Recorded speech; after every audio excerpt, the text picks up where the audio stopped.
ఇది మన ఒక్కరిది కాదు, ఇది మన అందరం బాగుండాలని కోరుకుంటాం. సో అలాంటిది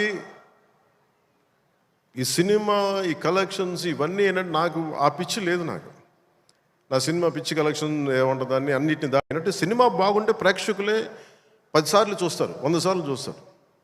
మన చేతిలో ఉన్నది పని చేయడం. సో తెలుగు సినిమా అనేది ఇర్రెస్పెక్టివ్ మనం ఈ ఫ్యాన్ వార్డ్స్ ఇవన్నీ చూస్తూ ఉంటాను. నాకు చాలా మీరందరూ ఏకాభిప్రాయం అంటే మీకు ఒక డెఫినెట్గా మన ఇంకొక హీరో మనకి ఇష్టం అది చూడాలి, కానీ అబ్యూజివ్గా ఉండిపోవటం, ఆన్లైన్ వార్డ్స్ అబ్యూజివ్గా అయిపోవటం ఇది ఒక రైట్ వాతావరణం అనిపించదు నాకు. నేను పర్సనల్గా చెప్తాను కదా, మీ బీయింగ్ ఏ హీరో నేను చెప్తాను కదా, అందరి హీరోల అభిమానులు నేను చాలా గౌరవిస్తాను. ఎందుకంటే నాకు ఏ హీరోతో నాకు విభేదాలు లేవు. నాకు ఏ హీరో సాధించిన విజయం మీద నాకు చిన్నపట్ల ఇది కూడా ఉండదు. నాకు అందరూ బాగుండాలి, మనస్ఫూర్తిగా మీరు విజయం సాధించాలి. ఎందుకంటే నేను ఒక్కడిని అన్ని సినిమాలు చాలా ఈరోజు కాదు అనేక సందర్భాల్లో చెప్పాను. నేను చేస్తే సంవత్సరానికి ఒక సినిమాను 2 సినిమాలు చేస్తాను నిజంగా హీరోగా ఫుల్ ఫ్లెడ్జ్గా ఉన్నా, కానీ ఇప్పుడు ఆ పరిస్థితి కూడా లేదు.